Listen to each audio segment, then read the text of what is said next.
Mapagpalang Diyos, maraming salamat po sa iyong biyaya na ipinagkaloob sa amin.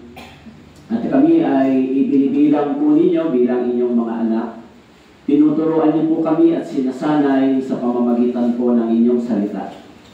Marami pa pong kahinaan kami, kulang sa amin. Kaya habang hinihintay po namin ang inyong ikalawang pagdating, nagpapatuloy po kami sa pagsasanay, pakikinig at pag-aaral ng banal na salita ng Diyos. Kahit marami pa pong bagay na hindi namin naunawaan, sa araw na ito, lumalapit po kami sa inyo, Panginoon.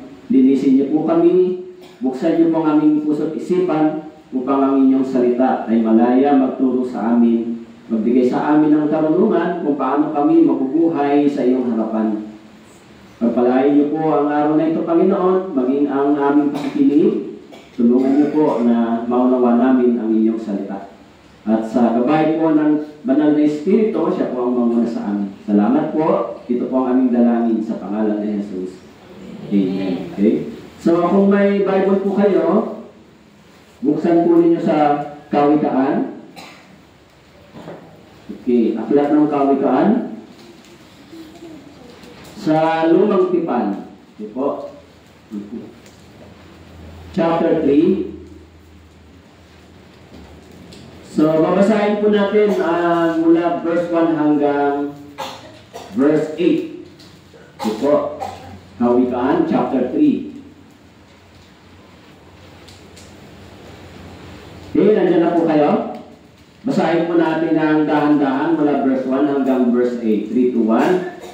Anak ko, ang aral ko ay huwag mong kalimutan, kundi ang aking mga utos sa iyong puso'y ingatan. Sapagkat kahabaan ng araw at mga taon ng buhay at kapayapaan ang sa iyo'y kanilang ibibigay. Huwag mong hayaang iwan ka ng kabaitan at katotohanan. Itali mo ang mga ito sa palibot ng iyong leeg. Isulat mo ito sa iyong mga puso. Sa gayo'y makakatagpo ka ng lima at mabuting pangalan sa paningin ng Diyos at ng tao. Sa Panginoon ay buong puso kang magtiwala at huwag kang manalig sa sarili mong pangunawa. Sa lahat ng iyong mga lakad, siya iyong kilalanin at itutuwid niya ang iyong mga landasin. Huwag kang magpakapantas sa iyong sariling mga mata, matakot ka sa Panginoon at sa kasamaan ay lumayo ka. Ito'y magiging kagalingan sa laman at buto mo, kaginhawaan sa iyong mga buto. Parangalan mo ang Panginoon mula sa iyong kayamanan at ng mga unang bunga ng lahat mong ani. Okay, so ay po, hanggang 8 lang po muna pala. Okay,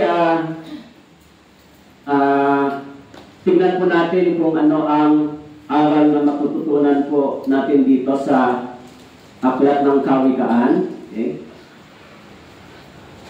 Binabanggit dito ni Haring Solomon yung ilang mahalagang susi para ang tao ay makatanggap ng pagpapala. Actually, isinulat ko dito ay 6 na klase ng pagpapala na maaaring makuha ng tao. Okay?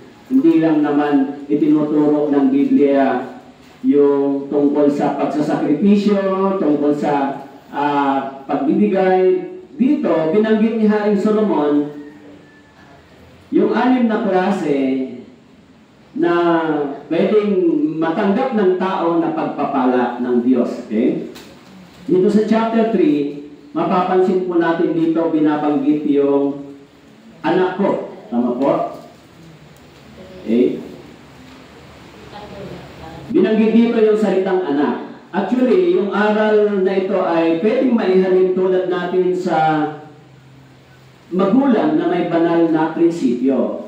Tama po? At siyempre, tulad ng mga magulang, diba? Nais ng magulang na magkaroon ng pinakamahusay na karunungan ng kanilang mga anak. Okay? Siyempre, yung mga batang sumusunod sa magulang, maaaring makuha nila ito. Okay? Pinapakilala ng aklat ng Kawikaan na ang pagsunod sa sagradong banal na kasulatan ang susi, okay, upang matanggap ang pangako ng Diyos. Kaya dito, mapapansin natin yung pag-uusap ng isang magulang at ng anak. Okay? Sabi nito, anak ko. Ano po? Binanggit dito ni Haring Solomon ang sumulat, sabi niya, mga anak o anak ko, ang aral ko'y huwag kalimutan, kundi ang aking mga utos sa iyong puso'y ingatan. Sa verse 1, binabanggit yung magiging benepisyo doon sa verse 2. Okay? Mula verse 1. Ano daw po? Sabi diyan, sapagkat kahabaan ng araw at mga taon ng buhay at kapayapaan ng sayo'y kanilang ibibigay. Okay? So, yung aklat ng kawikaan ay mayroon pong tinipon na katuroang moral at pangrelihiyon na ibinibigay ng mga matatalinong tao. Ano po? So, yung kawikaan ay mayroon pong aral na tinatawag na karunungan na galing sa Diyos. Kaya kung titignan natin dito, itinuturo dito yung moral o banal na pamumuhay, yung banal na prinsipyo para ang isang tao po ay magtagumpay. Okay? Doon po sa verse 1 hanggang verse 9, no, tatalakayan natin yung 6 na klase ng pagpapala na pwedeng ipagkaloob ng Diyos. Okay? O 6 blessings that God bestow on us. Una, binanggit dito sa verse 1, sabi niya, mayroon pong kondisyon para ang tao ay magkaroon ng kahabaan ng araw at kapayapaan. Naintindihan niyo ba kung ano ang susi sa verse 1? Ano daw ang susi? Paano daw magkakaroon ng mahabang buhay at kapayapaan ng isang tao? Yung sagot nasa verse 1. Tama po? Nasa verse 1 ba ang sagot? Ang sabi, una, huwag mong kalimutan yung aral. O ang aral ko ay huwag mong kalimutan, kundi ang aking mga utos sa iyong puso'y ingatan. So merong dalawang bagay na binanggit dito na dapat magawa ng tao. Okay? Una, magkakaroon ka ng mahabang buhay. Paano? Actually, yung verse 2 ay may kinalaman sa binanggit sa Ephesians chapter 6, verse 1 hanggang 3. Paano tayo magkakaroon ng mahabang buhay? Sabi po doon sa Ephesians, mga anak, sundin ninyo ang inyong mga magulang sa Panginoon, sapagkat ito'y matuwid. Ephesians chapter 6, verse 2, igalang mo ang iyong ama't ina. Ito ang unang utos na may pangako. In verse 3, upang maging mabuti ang inyong kalagayan at ikaw ay mabuhay ng matagal sa ibabaw ng lupa. Actually, may kinalaman din sa 10 Commandments. Tama po. So, yung secret, paano magkakaroon daw ng mahabang buhay? Okay? Kaya, talakayin natin yung 6 na pagpapala na pwedeng matanggap ng isang tao sa kondisyong ito. Tama po. Yung first condition, sabi po, sa chapter 3, verse 1, huwag mong kalimutan ang mga aral. O anak ko, ang aral ko'y huwag mong kalimutan, kundi ang aking mga utos sa iyong puso'y iingatan.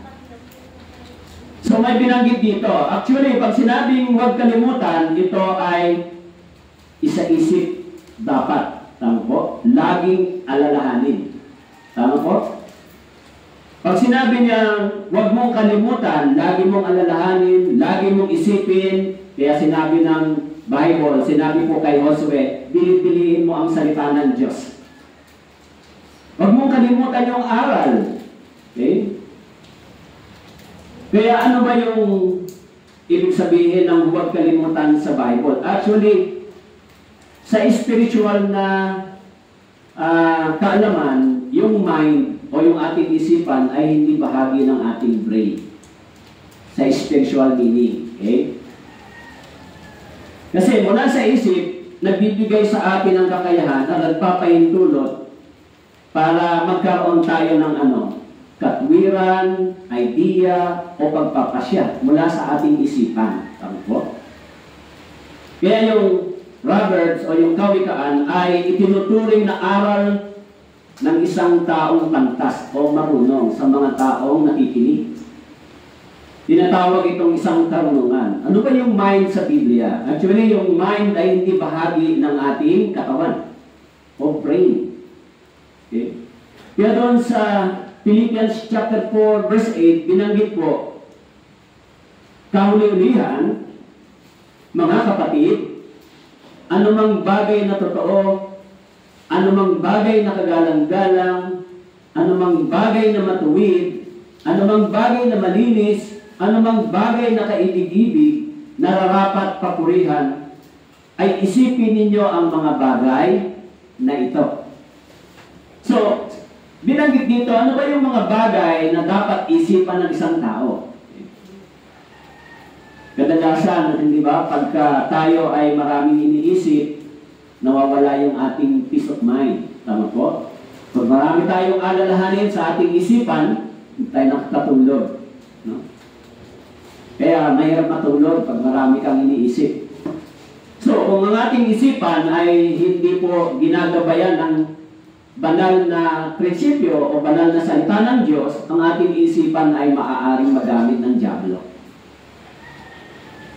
Yan sabi ko dito, kauli-ulian, yung ating isipan ay dapat mayroong ganitong pag-iisip.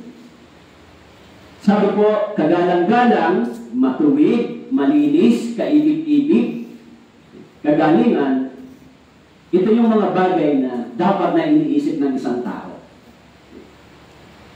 Kaya yung kaisipang ito ay hindi galing sa tao, kundi galing sa Diyos.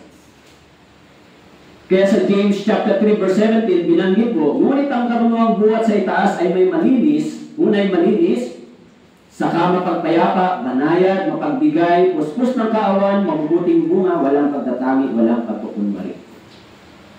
Kaya yung isipan ng isang tao na tinuruan ng salita ng Diyos ay nagiging banal at matuwid sa kanyang mga ginagawang pagpapasya. Tama po? Pagpili.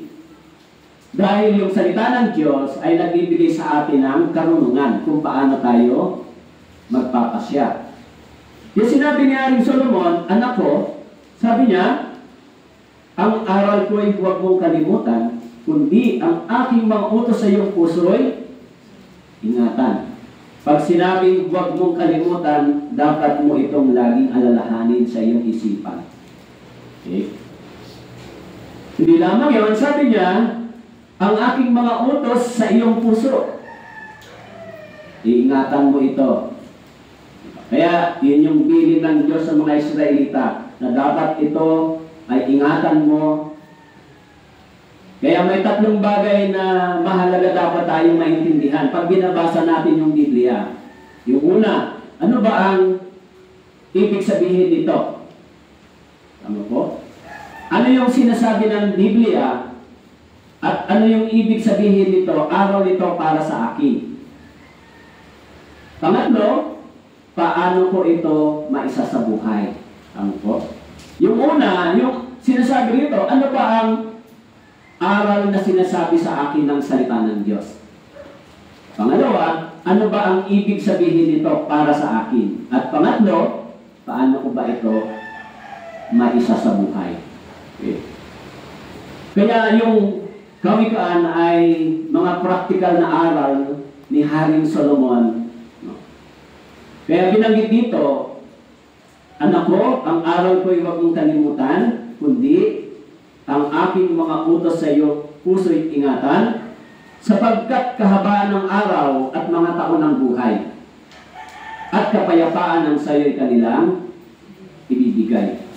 Usually, yung mahabang buhay laging gusto ng tao. Tama po? Gusto ba lagi ng tao mahabang buhay? Kapayapaan, hinahanap din ba ng tao? Pero sinabi dito sa salita ng Diyos, para makamtan mo yon, mayroong kondisyon ng Diyos. Tama po? Kaya binanggit dito, sa iyong isipan, huwag mong alisin ang salita ng Diyos. Okay? Kaya, maaari yung ating isipan ay hiwalay sa ating brain, no, sa ating katawan. O ito ay bahagi ng ating espiritu, diba? The mind, our mind, okay? Kaya kung pag-iisipan natin, bakit ba sinasabi ito ng mga talata? O bakit sinabi ito ng sumulat? Usually, gusto ng maraming tao mahabang buhay na di ba?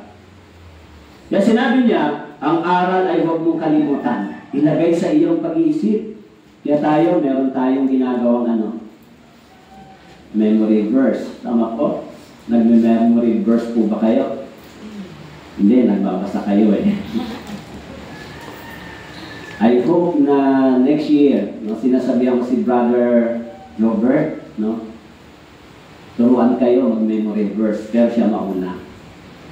Kasi lahat ng mga churches ng Life of Mission ay ginagawa ko yan, nagme-memory verse. Kaya next year, tatayo yung mga kabataan para mag-memory verse. Tatayo yung mga brothers para mag-memory verse. Yung mga nanay, tatayo.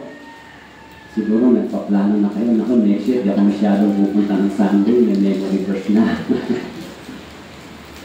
Alam niyo po, yung memory verse ay napakaganda para sa atin. Kasi sabi ng Bible, dili-dilihin mo ang salita ng Diyos, di ba? Hindi naman kailangan maging matalino. Kailangan mo lang i-familiar. Yung sinasabi at aral sa iyo, di ba? Katulad ni Haring Solomon, sabi niya, yung aral, huwag daw kalimutan. Ilagay sa iyong pag-iisip. Ilagay sa iyong pag-iisip. Kaya, iniisip ko nga kanina, may mga tao na nadadaya ng pag-iisip.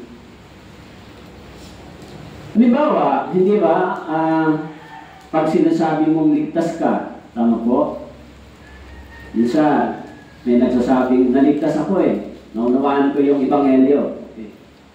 Pagkatapos, pagdating ng linggo, nandun sa sabungan, nandun sa inuman, wala sa church. Anong ibig sabihin nun? Sa kanyang isipan siya ay under the sin. Tama po? Kayo po, nung nasave kayo, nung naligtas kayo, nasaan po kayo pagkatapos nyo maligtas? Nasa church, tama po? Nagpapatuloy, nakikinig ng aral ng salita ng Diyos. Pero may mga tao nagsasabi na naligtas ako. Pero pagkatapos nilang sabihin yon, wala sila sa church. Kaya maaari sa kanilang isipan, sila ay nasa ilalim ng pandaraya ng kanilang sariling isipan. Kaya sabi ko dito, ni Haring Solomon, ang aral ay huwag mong kalimutan at ilagay sa iyong pag-iisip. Huwag mong kalimutan. Sa Proverbs chapter 4 verse 5, binanggit po, kunin mo ang karunungan, kunin mo ang kaunawaan, huwag kang lumimot ni sa mga salita ng aking bibig ay humiwalay. Sabi po, kunin mo ang karunungan, kunin mo ang kaunawaan, huwag kang lumimot. Di ba? Kaya tayo, dito sa church, nakikinig tayo, pero huwag natin kalimutan yung mga aral ng salita ng Diyos para ito ay ating maisabuhay. Ano po? Kasi kapag yung aral na ito ay mabilis nating kinalilimutan, ano ang mangyayari? Halimbawa sa isang estudyante, madali niya lang kinakalimutan yung mga turo sa kanya ng kanyang teacher o professor. Ano ang mangyayari sa kanya? Diba? Ganon din, sa Biblia, dito, kung bakit huwag natin kalimutan yung mga aral na ito, kasi hinuhubog nito yung ating mga moral at banal na pamumuhay. Yung ating isipan, hinuhubog ng salita ng Diyos. Para maging banal yung ating moral na pamumuhay, yung paniniwala natin ay maging akma ayon sa Biblia. Di ba? Kaya sabi po sa awit 119 verse 3, sabi po, hindi ko kailanman kalilimutan ang mga tuntunin mo, sapagkat sa pamamagitan ng mga yan ay binibigyan mo ako ng buhay. Sabi po, hindi ko kailanman kalilimutan ang mga tuntunin mo. Sino po yung salita mo? Ang Diyos. Diba? Yung mga aral ng Biblia, yung mga aral ng salita ng Diyos sa atin, ay hinuhubog tayo sa ating Christian life, sa ating Kristiyanong pamumuhay. Kaya kung wala tayong church life, di ba? Kung wala tayong pakikinig at pag-aaral, yung ating Christian life, yung ating moral na pamumuhay ay hindi po lalago, hindi mababago. Kaya sabi po dito, hindi ko kalilimutan ang mga tuntunin mo, sapagkat sa pamamagitan ng mga yun, binigyan mo ako ng buhay. Yung awit 119, verse 93. Sa pamamagitan ng mga aral at tuntunin, binibigyan tayo ng buhay. Okay? Sa pamamagitan ng ating pagsunod. Kaya ang Diyos sinabihan yung bansang Israel. Sa Hosea chapter 4, verse 6, sabi niya, ang aking bayan ay nawawasak dahil sa kakulangan ng kaalaman. Sapagkat itinakwil mo ang kaalaman, itinakwil din kita bilang aking pari, at yamang nilimot ang kautusan ng iyong Diyos, aking din lilimutin ang iyong mga anak. Actually, kung pipiliin natin yung direksyon ng buhay na may pagtatagumpay, na mahabang buhay, na may kapayapaan, yun yung direksyon na itinuturo ng Biblia sa atin. Tama po? At yung salita ng Diyos, kumakatawan ito bilang aral sa atin ng ating tatay sa langit. Okay? Kaya sinasabi dito, huwag mong kalilimutan yung aral. Kaya sinabi ron, anak ko, huwag mong kalilimutan yung aral. Ito ay sa pagitan ng Diyos at ng isang taong ligtas. Tama po? Yung sabi dito, hindi ko kalilimutan ang mga tuntunin mo. Tayo ay dapat ganito mag-isip. Kung tayo po ay nag-aaral ng Biblia, hindi lamang natin pinupuno ng karunungan ng ating isip. Tayo din ay binabago nito. Yung ating maling pag-iisip, yung ating isip na hindi banal ay ginagawang banal. Yung ating moral na pamumuhay, ginagawang banal. Yung ating mga prinsipyo na hindi tama, ay itinatama ng Biblia. Tama po? Kaya yung mga pananaw natin dati na mali, ikinorek tayo ng salita ng Diyos. Hindi ba? Itinatama tayo, dinadala tayo sa mas magandang daan ng pamumuhay. Yan po yung Biblia. Yung aral na meron tayo ngayon. Yung aral na naririnig nyo po ngayon. Okay? Kaya sinabi doon, ang aral ko'y huwag mong kalilimutan. Pangalawa, ang aral ko'y huwag mong kalimutan ilagay sa iyong puso. Ano po? Ilagay dapat sa isip at ilagay ingatan sa ating puso. Kaya yan po yung sinasabi ng Biblia. Okay? Alam nyo, yung salitang puso o heart sa Biblia ay binanggit ng 300 beses. Yung salitang heart, 300 times binanggit po ito. No? At sa Biblia, ang puso ay espiritual na sangkap ng tao kung saan nananahan ang ating mga kagustuhan o pagnanais ng ating emosyon. At dito rin, binabanggit sa Biblia na nananahan ang sentro ng salita ng Diyos. Di ba? Kaya nga sinabi doon sa Biblia na tayo ay naging templo ng banal na Espiritu. Kaya sa ating puso, ang sentro nito ay ang salita ng Diyos. So, hindi po tinutukoy dito ang pusong laman. Ano po? Binanggit po sa Ezekiel, binigyan tayo ng pusong bagong puso. Ano po? Yung sinabi dito, ang salitang ito, ang aral na ito ay ingatan mo sa iyong puso. Sa Biblia, meron bang tao na ginawa ito? Yes po, meron. Si David. Si Haring David ay isang lalaking ayon sa puso ng Diyos. Kaya mababasa niyo po sa Gawa chapter 13 verse 22, sinabi niya ron, David is a man after God's own heart. Si David, buong puso niyang ginawa yung kalooban ng Diyos. Okay? Kaya sabi po, bagamat may mga tao na iniingatan ang salita ng Diyos katulad ni David sa Gawa chapter 13 verse 22, sinabi niya na si David ay nakita ng Diyos na gagawa ng kanyang sariling kalooban sapagkat si David ay iningatan ang salita ng Diyos sa kanyang puso. Subalit, ang puso din ay pwede rin maging tahanan ng pandaraya. Tama po? Yung puso ng tao ay pwedeng ingatan ang salita ng Diyos at yung puso ng tao ay pwede rin maging susi ng pandaraya. Kaya mababasa po ninyo doon sa Jeremiah chapter 17 verse 9, yung puso ay napakasama. Tama po? Minsan yung puso ay nagiging mandaraya. Kaya nga minsan hindi ba, maraming mga tao, kahit madalas sa mga showbiz businesses, mapapansin nyo na ngayon may pag-ibig, sa susunod mag-cheating. Tama po? Nagkakaroon ng pandaraya sa kanilang puso. Kaya yung puso ng tao ay mandaraya. Isa iniisip ng tao na yung puso ay laging dapat nasusunod. Hindi po. Yung puso na walang salita ng Diyos, sabi po, kung hindi iniingatan ang salita ng Diyos, yung puso ng tao ay nagiging masama sa paningin ng Diyos. Nakasulat po yon sa Mark chapter 7 verse 21. Yung puso ay maraming mga kasalanan ang nanahan dito bago tayo naligtas. Tama po? Kaya sabi po doon sa Mark chapter 7, okay?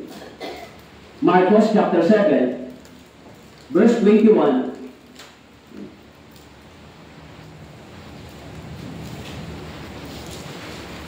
sabi po dito, sapagkat mula sa puso ng tao lumalabas ang masamang pag-iisip, pakikiapid, pagnanakaw, pagpaslang, ang pangangalunya, kasakiman, kasamaan, pandaraya, kahalayan, pagkaingit, paninirang puri, kapalaluan at kahangalan. Tingnan po ninyo yung puso ng isang taong hindi ligtas. Ito yung kalagayan niya sa harapan ng Diyos. Kaya sabi, sapagkat mula sa loob, mula sa puso ng tao, mula sa puso ng tao. Naintindihan niyo ba yun?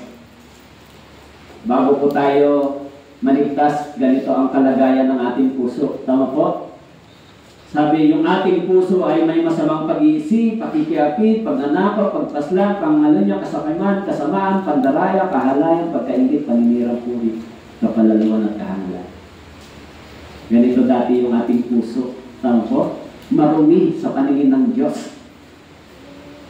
Kaya pag binasa po ninyo sa Ezekiel, binigyan tayo ng bagong puso. So yung puso ito, dapat, sabi po ay, ingatan yung mga utos at aral ng salita ng Diyos. Yun po yung aral sa atin ng Biblia. Kaya, binabanggit po ni Haring Solomon, sa iyong puso, ingatan mo ang mga utos na ito. Okay? Dahil ang puso ay mapanganib. Binanggit ni Jesus yun na ang puso ay napakasama sa paningin ng Diyos. Kaya minsan, hindi ba, iniisip natin na minsan yung puso ang nagdidikta sa tao. Okay? Kaya yung puso, binibigyan ng Biblia ng mataas na pagpapahalaga sa salita ng Diyos. Kaya po, yung puso nyo, tumitibok pa po ba? Tumitibok? Kanino tumitibok niya? Siyempre, yung puso natin dapat bantayan natin yung ating isipan kung ano ba ang mga pagnanais nito. Tama po? Kaya sinabi ni Haring Solomon, gusto mong magkaroon ka ng mahabang buhay? Gusto mong magkaroon ng kapayapaan? Yung salita ng Diyos, sabi niya, huwag mong kalilimutan. Ilagak mo ito sa iyong puso. Ang unang-una, magkakaroon ka ng mahabang buhay. Tama po? Nakaroon ka ng mahabang buhay. Dahil yun yung instruction, yun yung susi, hindi galing sa tao, kundi galing sa bibig ng Diyos. Usually, ang mga tao gusto talaga nila yun, mahabang buhay. Di ba? Ano rin, gusto natin. Pero yun, hindi mo kailangan sikaping maging mahabang buhay. Kailangan mo sundin yung sinasabi ng Biblia at ito ay kusang ipagkakaloob ng Diyos sa iyo. Kasi yun yung regalo ng Diyos. It is a gift. Sabi niya, kung ingatan mo ito, ilalagak mo sa iyong puso, susundin mo ito, ang buhay mo magiging mahaba sa lupa. So, hindi binanggit dito na ang mga masasamang damo ay mas matagal mamatay. Di ba? Sanay ka ng Proverbs, di ba? ang mga masasamang damo ay mas matagal mamatay. Kaya marami sigurong nagpapakasama. Matagal mamatay ang nagpapakasama, kaya gusto nilang piliin maging masama. Pero sa Biblia, sabi po, ang mga taong nagnanais sumunod sa salita ng Diyos, ingatan ang salita ng Diyos, may regalo ang Diyos. Yung gift ng Diyos ay mahabang buhay. Yes, sa Proverbs chapter 4, verse 23, binanggit po yung salitang puso. Okay? Sa Kawikaan chapter 4, ang iyong puso, buong sikap mong ingatan, sapagkat mula rito'y dumadaloy ang mga bukal ng buhay. Proverbs chapter 4, verse 23, sabi po, ang iyong puso'y buong sikap mong ingatan. Sapagkat mula rito'y dumadaloy ang bukal ng buhay. Okay? Yung puso ng tao. Hindi ba? Kahit naman sa literal na pangyayari, kapag yung puso mo laging nagagalit, maaga kang mamamatay. Hindi ba? Pag laging mainit ang ulo mo, laging galit ang puso mo, so hindi healthy yung iyong body. Actually, kapag lagi kang nag-iisip, kapag lagi kang galit, lagi mainit ulo mo, hindi healthy yung body. Tama po?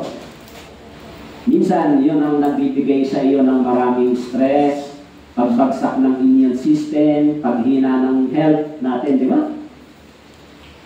Pero kung hindi natin iingatan yung ating puso, maaari. Okay? At kung hindi rin natin nilalagak yung salita ng Diyos sa ating puso, magiging cause din ito ng karamdaman ng tao. Yes, sa Proverbs chapter 28, verse 26, sabi niya, siyang natitiwala sa kanyang sariling puso ay hangal, ngunit maniligtas ang lumalakad ng may katalinuhan. Siyang natitiwala sa kanyang sariling puso. Proverbs chapter 28, verse 26. Kaya kung sa puso tayo nagtitiwala, sabi ng Biblia, tayo ay nagiging ang tao daw ay nagiging hangal. Kaya yung puso ay mandaraya, binabanggit sa Biblia. Kung hindi natin ito pupunuin ng salita ng Diyos, siyempre yung ating puso, nagnanais ng mga bagay dito sa sanlibutan. Tama po? Dinanais nito yung mga bagay sa sanlibutan. Dito nagsisimula yung ating desire, sa ating heart. Sinusuri ito ng ating isipan. Tama po? Kaya kung ang ating puso, kung ating isipan at puso ay binabalot at ginagabayan ng salita ng Diyos, mga brothers and sisters, maganda yung sinabi dito. Magkakaroon ka ng una, mahabang buhay. It is a gift. Maganda ba yung sinasabi na yan? Oo. Kaya sa Deuteronomy chapter 6 verse 6, binanggit po ng Panginoon sa mga Israelita, ang mga salitang ito na aking inutos sa iyo sa araw na ito ay ilalagay mo sa iyong puso. Sa Deuteronomy, binanggit po na ang mga salitang iniutos sa iyo sa araw na ito, ilalagay mo sa iyong puso. Huwag mong kalilimutan. Ilagay mo sa iyong puso. Sa Deuteronomy chapter 6 verse 6. Yan yung sinasabi ng Diyos. Ilagay mo ito sa iyong puso. Huwag lang sa isip. Huwag mo lang itong isipin. Huwag mo lang itong i-memorize sa bibig. Ilagay mo ito sa iyong puso. Dililihin mo ito araw at gabi. Okay? Yan sa Deuteronomy chapter 30 verse 16, binanggit din, iniutos ko sa iyo sa araw na ito na ibigin mo ang Panginoon mong Diyos. Okay? Sinabi ko dito sa Deuteronomy chapter 30 verse 16, iniutos sa iyo sa araw na ito, ibigin mo ang Panginoon mong Diyos. Ibigin. Mula sa iyong puso, ibigin mo ang Diyos. Nasahin mo na sundin ang kalooban at salita ng Diyos. Mula sa iyong puso. Mula sa iyong puso, ibigin mo ang Diyos, sundin mo ang Diyos, mahalin mo ang Diyos. At kung gagawin mo ito, ang pangako ng Diyos sa atin, ang pangako ng Biblia, bibigyan tayo ng mahabang buhay. Hindi lang yun, binabanggit po sa Deuteronomy chapter 16, sabi niya, kung iibigin mo ang Diyos, ang mga tuntunin at mga batas, sabi, ikaw ay mabuhay at dumami. Sabi po sa Deuteronomy chapter 30, verse 16, sabi po, pagpapalain ka ng Panginoon mong Diyos sa lupain na iyong pinapasok upang angkinin. So, kung iibigin mo ang Diyos, ang sabi doon, pagpapalain ka ng Diyos. Bibigyan ka ng mahabang buhay. Yun yung pangako ng Diyos. Yun yung susi. Tama po? Kaya hindi lang po sinasabi ng Biblia na tayo ay magsakripisyo, tayo ay maglingkod. Sinasabi din ng Biblia, kung gagawin mo yung bagay na ito, ikaw din ay pagpapalain ng Diyos. Kaya, bibigyan ka rin ng mahabang buhay. Nasabi po sa awit 119 verse 11, binanggit po, iniingatan kong iyong salita sa aking puso upang huwag akong magkasala laban sa iyo. Nasabi po, iniingatan ko ang iyong salita sa aking puso. Yun po yung nakikinig. Kaya mga brothers and sisters, sa church, tama po, sa church, dito tayo nakikinig, dito tayo tinuturuan, dito tayo nag-aaral, dito tayo inuhubog, dito tayo sinasanay, dito tayo tinuturuan ng mga moral at banal na pamumuhay, yung prinsipyo na ayon sa maka-Diyos na pamamaraan, sinasanay tayo sa church. At ang salita ng Diyos ang siyang nagtuturo sa atin, hindi ba? Kaya mahalaga po yung araw ng linggo, pakikinig. At least meron tayong isang araw na inilalaan sa Panginoon. Actually, hindi naman isang araw, 2 oras lang. Kaya sabi ni Haring Solomon, may 2 bagay na susi para ikaw ay magkaroon ng mahabang buhay.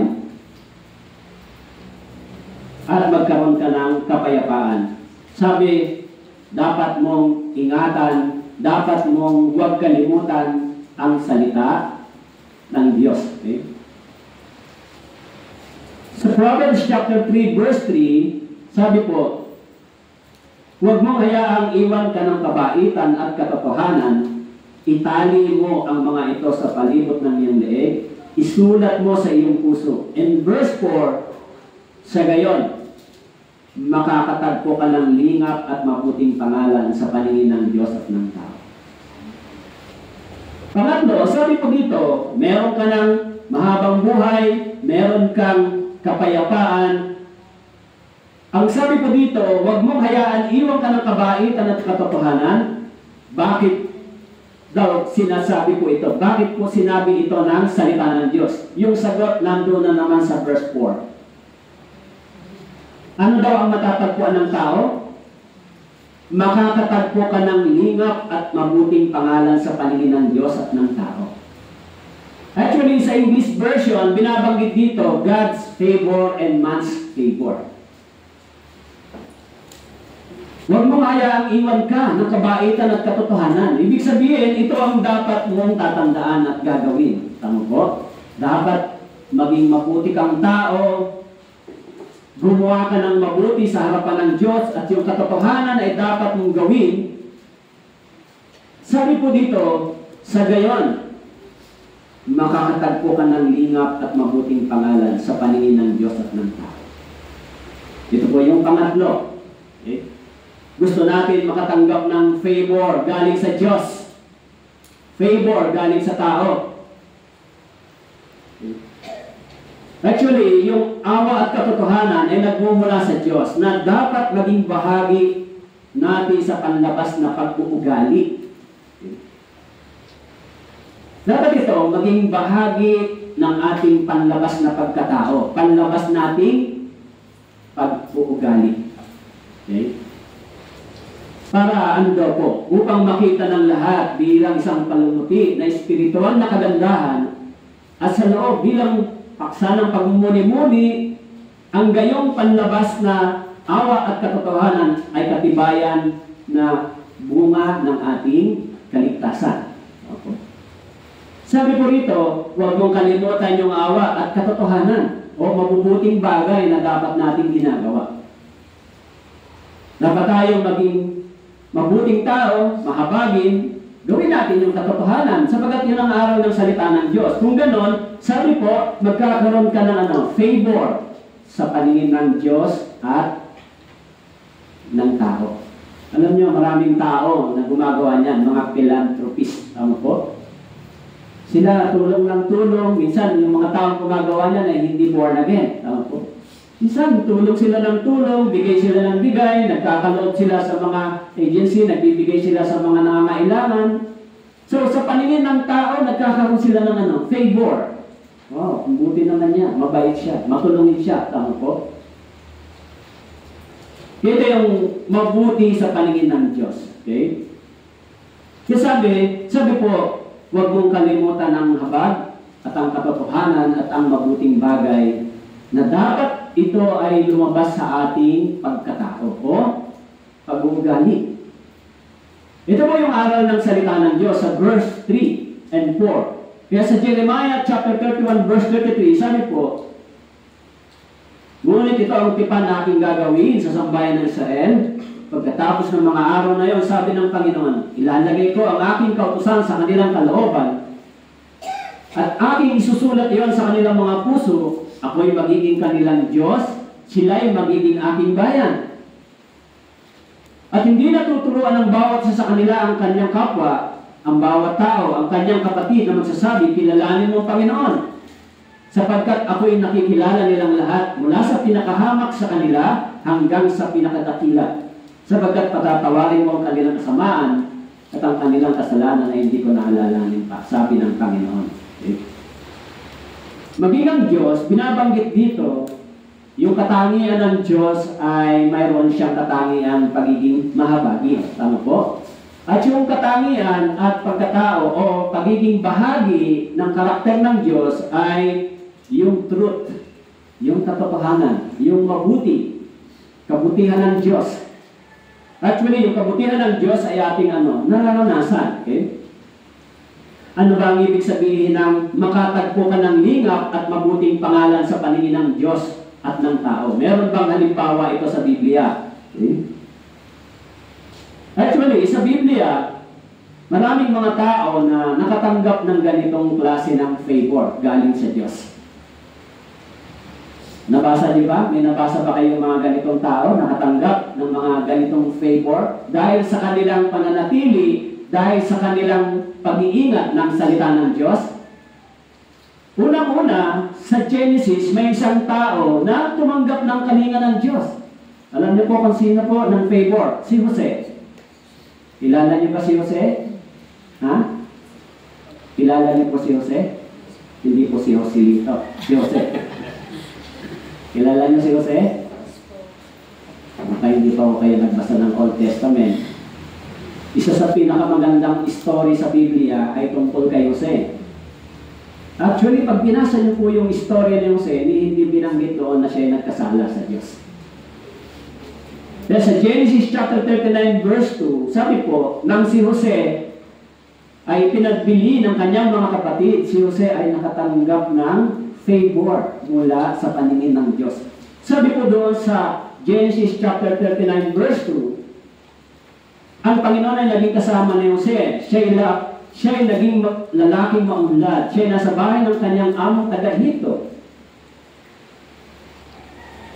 Naging kasama ni Jose ang Panginoon. At sa verse 3, nagkaroon siya ng favor sa kanyang amo. Sabi rito, nakita ng kanyang amo na ang Panginoon ay kasama niya at ang lahat ng ginagawa ni Jose ay umuunlad sa kanyang kamay. Sa verse 4, kaya't nakatagpo si Jose ng biyaya sa paningin niya.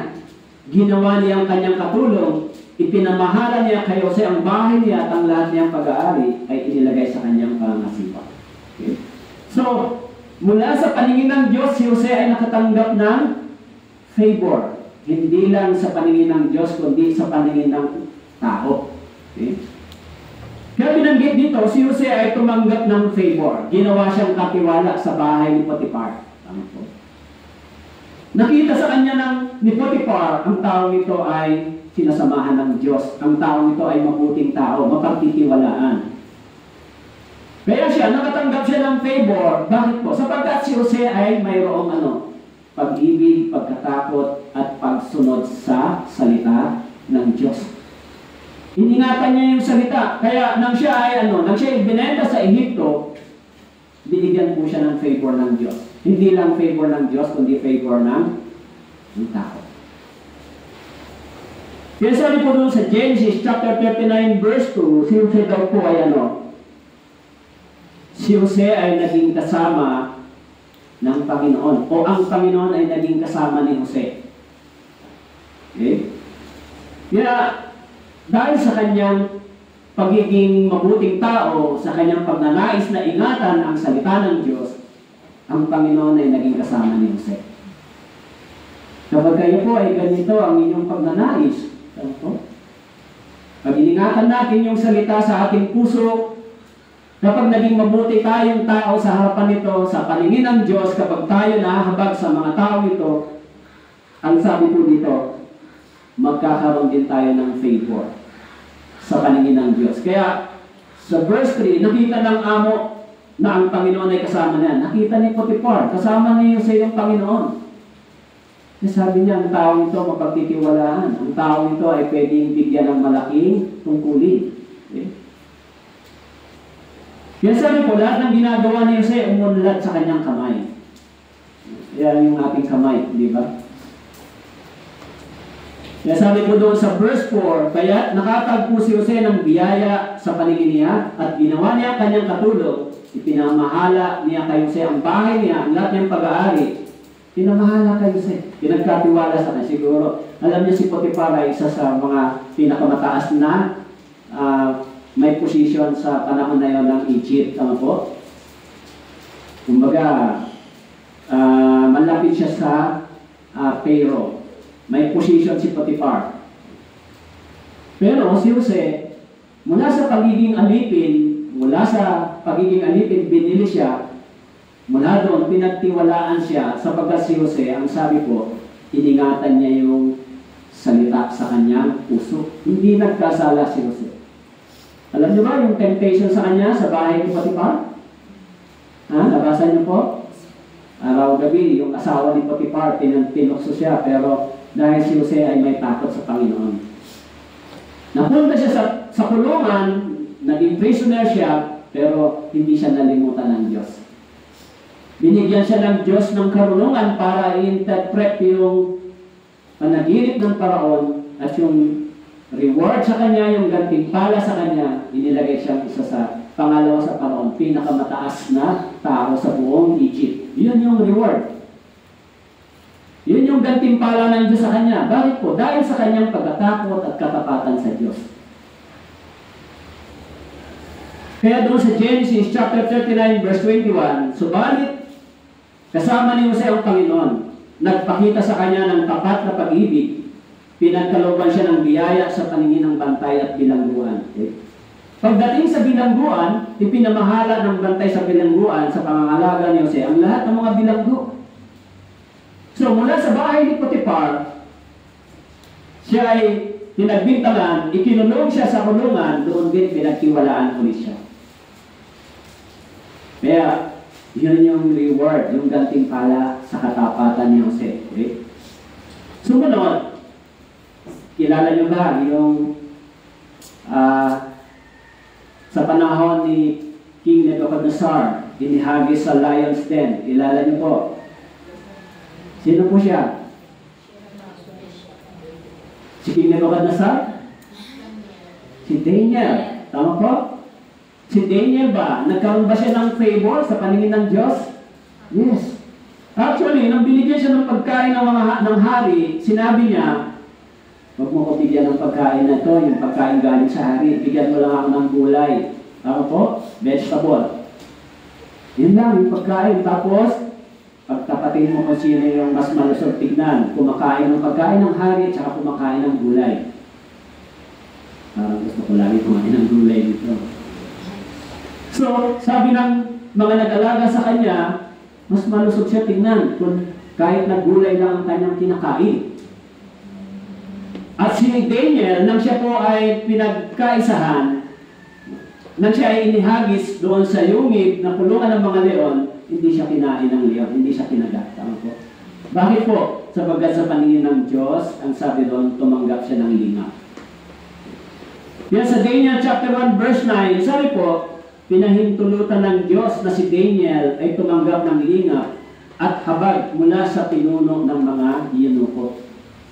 Sa paningin ng tao, o sa paningin ng Diyos at sa paningin ng tao, tumanggap siya ng favor, lingap. Kaya sabi ko doon, si Daniel ay naging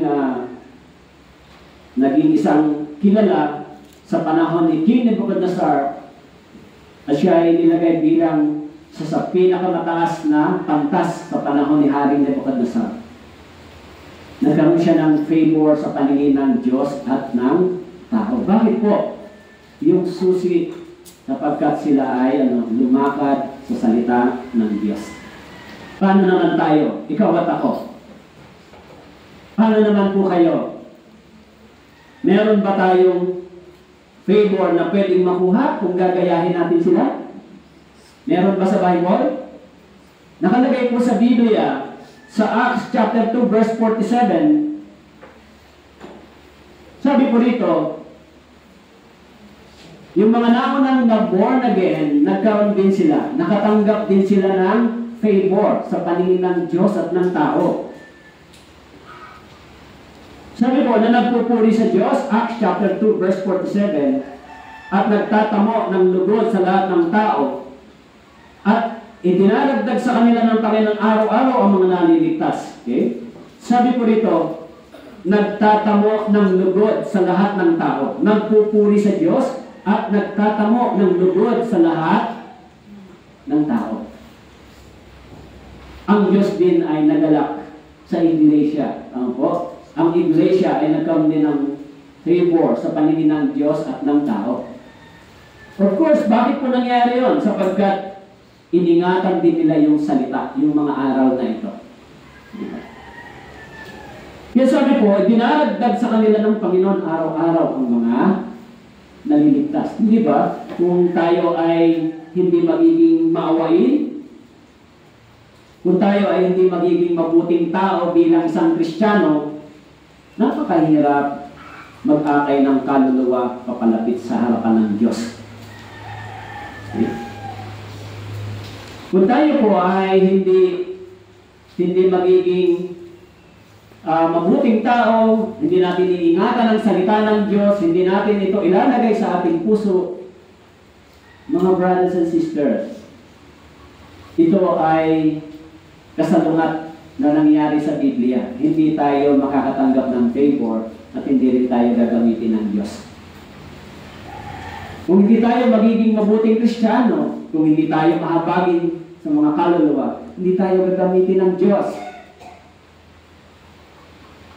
Kaya sabi ko dito, ano yung susi? Magkaroon tayo ng ganitong puso at ang sabi ko doon, magkakaroon tayo ng favor sa paningin ng Diyos at ng tao. Nakatanggap na ho ba kayo ng ganitong favor galing sa Diyos? Meron na ba kayong ebidensya? Meron na ho ba? Hindi ko alam yung iba sa inyo kung nakatanggap na kayo ng favor galing sa Diyos. Siguro, favor galing sa tao, marami na tayong natanggap. Tama po? Of course, minsan, kung tayo ay nagiging mabuting Kristiyano din, nakakatanggap tayo ng favor sa iba. Tama po? Kung nakikilala nila tayo na, mga born again, okay naman, hindi naman sila problema ng community. Tama po? Minsan sila pa nga yung gawa ng mabuti, tulong dito, tulong doon. Kaya minsan, nangyayari ito sa atin. Tama po? At dahil dito, may mga tao na naisip nila, wala namang masama sa maging isang Kristiyano. Pero yung iniiwasan natin kung bakit hindi tayo masyadong nagbibigay ng maraming material na bagay. Ang tao kasi minsan naliligaw sila. Nalidisip sila dahil doon. Ang ibig kong sabihin, pwede tayong gumawa ng mabuti, pero kapag lagi po kayong nagbibigay ng mga bagay na material sa tao, darating ang araw, mamisinterpret po nila yan. Halimbawa sa church, tama po, sa church. So kung laging sa church, once a year, mabibigay ka ng mga material things, di ba? Magkakarating na naman ang Christmas, tama po? Siyempre ang mga tao nag-expect sa church. Ano bang binibigay dyan? Meron ba? Ako nga, naglalakad dyan. Minsan may nagsasabi na sa akin, "Oy, pastor, yung pamasok ko, huwag mong kalilimutan." Nasanay sila sa ganong kaisipan. Pag inaya mo naman sa church, Bible Seminar for Eternal Life. Ayaw naman nilang sumama. Kaya sabihin mo, pumunta ka sa church, may grocery doon, ipamimigay. Hindi mo kailangang pilitin. Kaya yung mga tao minsan, pag pinitig ang pinag-iisipan mo, nadideceive po sila. Nadideceive. Nadadaya sila ng kanilang isipan na ang iniisip nila, mas kailangan ko ito kaysa salita ng Diyos. E siguro naman tayo, nakaligtas na sa ganitong kaisipan. Tama po? Hindi na tayo, punta sa church pagdating ng Pasko kasi mayroong mga regalo dyan. I'm sorry po, sa darating ng Christmas, wala tayong regalo. Natanggap niyo yung regalo niyo, di ba? Natanggap na, sapat na yun. Kainan na lang, fellowship. Kasi para hindi naiisip ng tao, kaya ako pupunta dyan kasi may material na bagay ako. Hindi po masamang tumulong, tama po magbigay. Ang problema, pagdating ng panahon, pag wala nito, hindi na sila pupunta sa church. Ayaw na nila. Kaya dapat bago mo bigyan ng isang tao, maligtas muna siya. Bago ka tumulong sa maligtas sana siya muna. Bakit po? Kasi yung ganong bagay, darating ang panahon, matututo siyang magsumikap. Ano po? Ngayon, may Diyos nang tutulong sa akin, tapos may mga taong mabubuti na gumagawa nito sa akin, magsisimula na rin akong tumayo ng aking pananampalataya sa Diyos. Hindi masamang magbigay, brothers and sisters, di ba? Mabuti yun sa paningin ng Diyos. Pero dapat maging matalino tayo. Kasi nga, minsan nadidisip din ang tao. Tama po? Pag nag-announce ka, punta kayo sa church, may mga groceries at mga bigas. Pag nag-announce ka, siguro baka kulang itong space na ito. Kasi yung kanilang isipan, mas mataas yung kanilang kaisipan na mas mahalaga yon kaysa kaligtasan ng kanilang espiritu. Kaya nga ho, iniiwasan natin yung nandito sa church, hindi po? So, tayo na lang ay mag-fellowship, kumain, magsaya lang. Tama po? Kaya sabi po, yung pagiging mabuting tao ay bahagi yon. Subalit dapat din tayo maging matalino. Tama po? Dapat maging wise din tayo para ang tao ay hindi mag-deceive dahil sa atin. So sa verse 5 and 6, binanggit po, sabi po, okay, sabi, sa Panginoon ay buong puso kang magtiwala, huwag kang manalig sa sariling pangunawa. Sa lahat ng iyong mga laban, siya ay kilalanin, itutuwid niya ang iyong mga landasin. Tignan po ninyo yung transition ng pagkakasulat. Sa verse 2 and 3, sabi po, sa verse 3 and 4, binabanggit dito yung favor sa Diyos at sa tao, kung paano tayo magkakaroon. Maging mabuti kang tao, maging mahabagin ka, maging matulungin ka, you will get the favor in God's eye, di ba? At dito po sa verse 5 and 6, sinabi po ni Haring Solomon, sa Panginoon ay buong puso kang magtiwala, huwag kang manalig sa sarili mong pangunawa. Sa lahat ng iyong mga lakad, siya yung kilalanin, itutuwid na ang iyong mga landasin. So may tatlong bagay na binanggit dito si Haring Solomon para ang lakad mo ay maging tama at matuwid. Binanggit niya rito, sinabi po, itutuwid niya ang iyong landasin. Una, sabi po ni Haring Solomon, dapat sa Panginoon ka magtitiwala, buong puso. Yung tiwala mo sa Diyos. Huwag sa tao. Okay? Kasi, of course, may trust tayo sa tao. Sometimes yung tao nagbabago. But yung fully trust with our hearts, siyempre sa Panginoon. Kaya sabi po doon sa Awit chapter 71, verse 1, sabi po, in you, O Lord, I put my trust, let me never be put to shame. Sa Awit chapter 71 verse 1, sabi po ni Haring Solomon, ni Haring David, in you, O Lord, I put my trust, let me never be put to shame. So, sabi ni Haring David, kung sa Diyos tayo magtitiwala, hindi tayo mapapahiya. Kung sa Diyos tayo magtitiwala, hindi tayo mapapahiya sa harapan ng Diyos. Actually, yung salitang trust sa Biblia, binanggit po ng 193 times yung salitang trust o magtiwala sa Diyos. Kaya sabi po rito, sa Diyos ka magtiwala. Okay? So, sabi po rito, papaano? God's word is a trustworthy. God's nature is a faithful and true. God's plan for us are perfect and purposeful. And God cannot lie, and God always keeps His promise. Yun po yung Diyos. Sabi po dito, sapagat ang Diyos ay nakatiwa-tiwala, yung katangian ng Diyos ay tapat. Okay? Yung kanyang mga plano ay perpekto at may layunin, hindi po nagsisinungaling ang Diyos. At lagi niyang iniingatan yung kanyang mga pangako. Kaya kung sa Diyos tayo magtitiwala, so, hindi po tayo mapapahiya.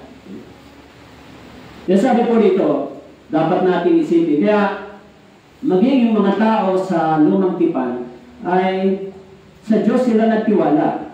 Actually, yung word na trust sa Biblia, sa Old Testament, ay ang meaning ay root. Okay? Sanlubin.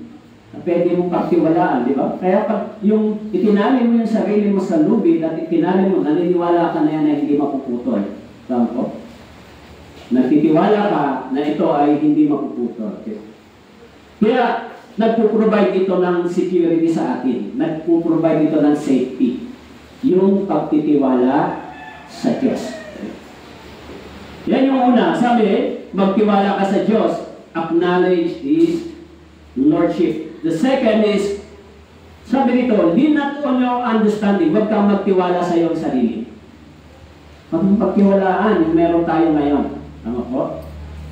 Kasi minsan ang tao, nagtitiwala sa kanilang yaman, sa kanilang talino, sa kanilang kakayahan. Actually, nakakatakot po yan. Okay. Maraming taong matalino, mahuhusay, pwede magtagumpay sila sa kanilang sariling paraan, subalit yung tagumpay nila ay sa dulo nagiging frustration, tama po, nagiging depression. Yung sabi po ng Biblia, huwag kang magtiwala sa iyong sarili. Magtiwala ka sa Diyos. Sa Jeremiah chapter 17 verse 5, sabi po, ganito ang sabi ng Panginoon. Sumpain ang tao na natitiwala sa tao, ginagawang kalakasan ng laman at ang puso ay lumalayo sa Panginoon.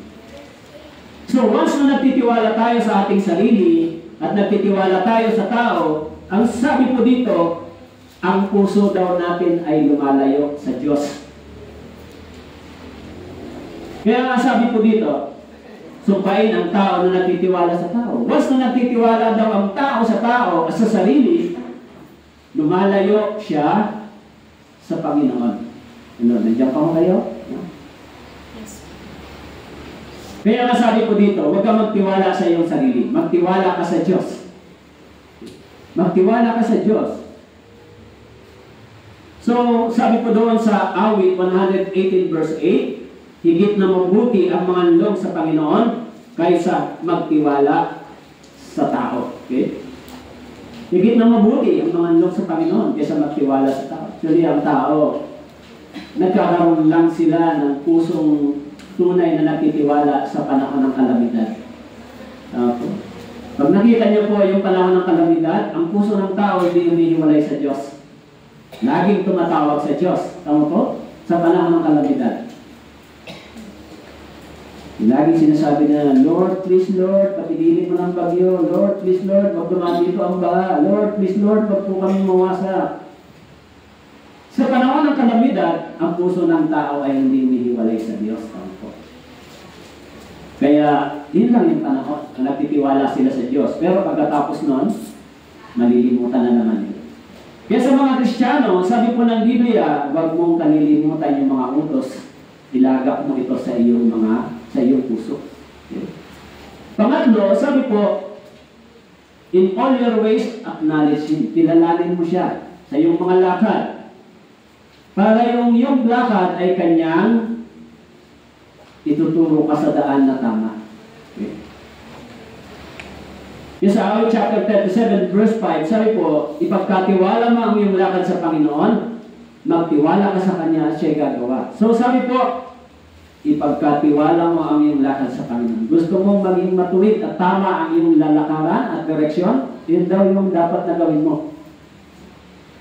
Una, magtiwala ka sa Diyos. Huwag ka magtiwala sa iyong sarili at kilalanin mo siya bilang iyong Panginoon na nagtuturo sa iyo. So, kung ganoon, sabi po, yung lakad mo ay dadalhin ng Diyos sa lakad na mabuti at pagtatagumpay. Yun yung pangako ng Diyos sa atin. Kaya, kung ito ay ating gagawin, merong pangako ang Diyos. Hindi lang po puro itinuturo ay magsakripisyo ka, magbigay ka, magganito. Merong promise ang Diyos. Meron din. Pero may condition dito, hindi ba? May mga condition. Gusto mo maging mahaba ang buhay? Ang sabi doon, ingatan mo yung salita. Ingatan mo sa iyong puso, sundin mo, gawin mo. Gusto mo magkaroon ng kapayapaan? Gawin mo ito, gawin mo yung bagay na ito. Matatanggap mo yung peace o yung kapayapaan. Yes, sa Isaiah chapter 26 verse 3, sabi po, iyong ingatan siya sa ganap ng kapayapaan. Ang pag-iisip ay mananatili sa iyo, sapagkat siya ay nagtitiwala sa iyo. Sa Isaiah chapter 26 verse 4, sabi po, magtiwala kayo sa Panginoon magpakailanman, sapagkat ang Panginoong Diyos ay isang batong walang hanggan. Magtiwala kayo sa Diyos. Magtiwala tayo sa Diyos. Huwag tayo magtiwala sa ating sarili. Kung ganon, yung ating lakad ay dadalhin ng Diyos sa tama. So yan po yung mga ilang mahalagang susi na pwedeng maging matanggap ng tao sa Panginoon. Kaya sa Proverbs chapter 3 verse 6, sabi po, sa lahat ng iyong mga lakad, siya yung kilalanin at itutuwid niya ang iyong mga landasin. Sa lahat ng iyong mga lakad, siya yung kilalanin, itutuwid niya ang iyong landasin. Kahit na minsan may mga tao na hindi natin alam tayo ay dinadaya. Tama po? Minsan may mga tao na hindi natin namalaya na tayo ay dinideceive. At sabi ng Panginoon, siya ang magtutuwid. Siya ang magpuprotect sa atin. Okay? Kaya kung meron tayong ganitong kaisipan, mga brothers and sisters, tinatanggap natin yung 6 na klaseng pagpapalang ito. Yung direction, yung lakad natin ay, alam niyo ba, sa Awit chapter 23, kung ano yung binabanggit doon? Sa Awit chapter 23, puntahan po natin. Okay? Awit chapter 23. Binabanggit dito, the Lord is my shepherd. Tama po? Sabi po dito, ang Panginoon, verse 1, ay aking pastol, hindi ako magkukulang. Pinahihiga niya ako sa luntiang pastulan, inaakay niya ako sa tabi ng mga tubig na pahingahan. Pinanunumbalik niya ang aking kaluluwa, inaakay niya ako sa mga landas ng katwiran, alang-alang sa kanyang pangalan. Bagaman ako'y lumakad sa libis ng lilim ng kamatayan, wala akong katatakutang kasamaan. Sapagkat ikaw ay kasama ko, ang iyong pamalo at ang iyong tungkod, inaaliw ako ng mga ito. Verse 5, ipinaghahanda mo ako ng hapag sa harapan ng aking mga kaaway, yung binubuhusan ng langis ang aking ulo, maapaw ang aking sarong. Verse 6, tiyak na ang kabutihan at kaawaan ay susunod sa akin sa lahat ng mga araw ng aking buhay, at ako'y maninirahan sa bahay ng Panginoon magpakailanman. Kaya yung Awit chapter 23 ay the Lord is my shepherd. Inaakay tayo ng Diyos sa pastulan, magandang pastulan. Dinadala tayo sa pagpapala na nais ng Diyos. Kaya sabi ko dito, tiyak na ang kabutihan at kaawaan ay susunod sa akin sa lahat ng mga araw ng aking buhay. Okay? Sabi po dito, iyong binuhusan ng langis ang aking ulo. Sabi po dito, sa libis ng lilim ng kamatayan, wala akong katatakutang kasamaan. Okay? Inaakay niya ako sa mga landas ng katwiran, alang-alang sa kanyang pangalan. Sa verse 3, inaakay niya ako sa mga landas ng katwiran. Kaya kung tayo ay lumalakad, sinusunod natin yung mga araw na ito, sabi po ng Bible, dadalhin tayo ng Diyos sa pastulan, sa magandang pastulan. ang buhay ng mga Kristiyano ay hindi lang po puro kahirapan. Alam niyo po, nung araw, kahit nung hindi pa ako naligtas, nung nagsimula ako sa church, hindi po ako naniniwala na ang mga pastor ay tinawag para maging kawawa, walang makain, kumbaga, pati mga anak, kawawa, walang makain, ang dahilan. Kasi nung araw, nung ako ay sumasama sa mga fellowship, naririnig ko yun sa testimony ng mga anak, minsan ng pastor. Di sila nakakapag-aral, tapos nahirap yung mga pastor. May naririnig akong testimony na gano'n. Hindi sila kakain ng minsan ng ganito. Hindi ako makapaniwala na pwede mangyari yun. Kaya hindi po ako naniniwala na ang paglilingkod sa Panginoon o ang pagtawag ng Diyos ay para magdusa ka sa ganung bagay. Yung mga Kristiyano, mga pastor, nagdudusa sila hindi dahil sa kawalan ng pagkain o anumang material na bagay. Nagdurusa sila dahil sa pagsunod sa kalooban, pagtitiis at pagnanais na ipangaral ang Ebanghelyo. Hindi ako naniniwala na ang isang Kristiyano din ay pwedeng maging pulubi, kawawa, ganitong buhay. Bakit po? Sinasabi ng Biblia, kung tayo ay lumalakad ng tapat, kung sinusunod natin ang mga aral na ito, may pangako ang Diyos, tama po? May promise. Yun yung Biblia, pangako ng Diyos. Kaya ito, 6 na pagpapala na sinabi rito. Gusto mong mahabang buhay, sabi ng Bible, itinuro yung karunungan. So, ingatan mo yung salita, ilagay mo sa iyong puso, lakaran mo ito. Gusto mo nang mayroong kang favor galing sa Diyos, maging mabuti kang tao, magkaroon ka ng kahabagan, matakot ka sa Diyos, magkakaroon ka ng favor sa paningin ng Diyos at ng tao. Gusto mong maging matuwid yung daan mo, akayin ka ng Panginoon sa mga landas ng pagpapala, sabi dito sa Awit chapter 23. So, ingatan mo yung salita. Siyempre, baka ho ang iniisip natin, kaya gusto kong yumaman, dumami ang pera ay para makapag-iwaliw. Tapos para magawa ko yung mga makasandiputang gawain. Para ako, pagka may pera at magandang bahay na hindi na ako makakapag-church noon. Di ba? Parang nung humingi ng trabaho, dati ang sipag sa church, talagang active, lagi nasa church. Humingi ng trabaho, Panginoon, bigyan mo naman ako ng trabaho. Nung nagkaroon ng magandang trabaho, hindi na nakakapag-church ng linggo. Tapos yung bahay, hindi maganda, walang bahay. Nung binigyan ng bahay, hindi na rin maiwan ang bahay. Kaya ang mangyayari, hindi ka bibigyan ng Diyos ng ganong bagay. Dahil magiging dahilan yun para talikuran mo ang Diyos. Tama po? So, bibigyan ka ng Diyos ng material na bagay para mas lalo kang makapaglingkod sa Diyos. Magamit mo yung meron ka para maluwalhati ang pangalan ng Diyos. Tama po? Kaya ako minsan, di ba ganon? Kahit na si Pastor Yohani, minsan narinig ko yung preaching niya. Alaga kayo ng alaga ng mga hayop. Di tuloy kayo makapunta sa gawain dahil sa mga hayop na inalagaan nyo. Hindi ba? Siyempre, kung mahal yung hayop na pinili mo, kaya nga iwan mo yun, pag hindi kumain, mamamatay yun. Kaya ho, minsan, ang tao nagiging ganito, nagiging natatrap. Pag binigyan tayo ng Diyos ng mga ganitong bagay na material, pera, bahay, dapat mas lalo tayong maging malapit sa Diyos. Pero ang tao minsan natatrap dito. Tama po. O gusto nyo yumaman, gusto nyo dumami pera, gusto nyo magandang bahay, oo naman.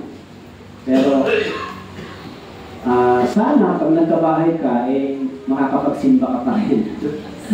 Sana pag marami ka ng pera, nasa church ka pa rin. Tama po? Yung iba, baliktad. Marami akong nakitang gano'n sa totoo lang. Nung nagkatrabaho, di na nagsisimba. Nung nagkaroon ng bahay, di na maiwan. Marami ng dahilan. Pastor, kasi ganito gano'n. Dami ng dahilan pagdating sa church. Kaya paano makapagpapalain ng Diyos pag gano'n? Hindi ka talaga bibigyan ng Diyos pag gano'n. Pero pag sinabi mo, Panginoon, pag ako binigyan mo ng ganito, magagamit mo ako sa iyong kaluwalhatian sa gawain mo. Kung sinusunod yung mga batas, sinusunod yung salita ng Diyos, sabi ng Bible, ipaprosper ka ng Diyos. Hindi tayo pinaprosper ng Diyos para talikuran siya, hindi ba? Pinaprosper tayo ng Diyos, pinagtatagumpay tayo ng Diyos. Una, para maging humble. Ang Israel, tinuruan ng Diyos. Pangalawa, para mas lalong mahalin at sundin ang Diyos. Yun ang dahilan. Pero kung dahil pinagpala o dahil dumami ang ating material, naging mapagmataas, kaya minsan yung konting talino ay nagbibigay ng pagiging proud. Alam nyo, dito sa Bible, may pinanggit minsan, nahanap nga yung verse na yun eh. Minsan ang isang tao, pag natuto na sa Biblia, ang hirap mo na sabihan, nagiging proud. Tapos pag nagtuturo na sa harap ng maraming tao, may hirap mo nang masabihan. Nagiging proud, nagiging mapagmataas, nagiging arrogante pa minsan. Tama po? Nagiging arrogance. Kaya pag hindi ka nasanay, hindi ka hinubog ng salita ng Diyos, pag hindi ka tinuruan muna ng Diyos, maging humble at natuto ka ng maraming bagay dito, magiging proud, magiging arrogante pagdating ng panahon. Kaya nakakatakot. Maraming ganun ngayon.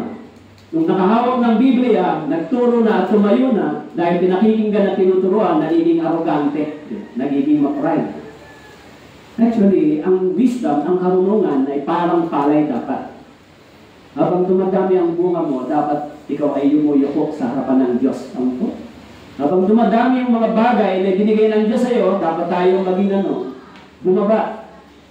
Maging humble. Yung palay, habang dumadami yung bunga, yumuyuko. Yun yung pinakamagandang prinsipyo kapag meron tayong tinatanggap galing sa Diyos. Kaya nga, ako rin laging nag-meditate. Lagi kong binabalikan yung pagkatao ko na iniisip ko lagi, Panginoon, binigyan mo ako ng ganitong karunungan, kaalaman sa salita ng Diyos, para saan? Saan mo gusto mong gamitin ito? Kasi, minsan ang karunungan ay nagbibigay sa atin, nagbibigay sa tao ng pagtaas ng isip, pagiging ma-proud, mapagmalaki, hindi mo siya maituturuan. It is a dangerous knowledge. Little knowledge is a dangerous Kaya iniisip ko lagi na yung binigay ng Diyos na ito, saan mo dapat gamitin. At dapat maging ka sa harapan ng Diyos.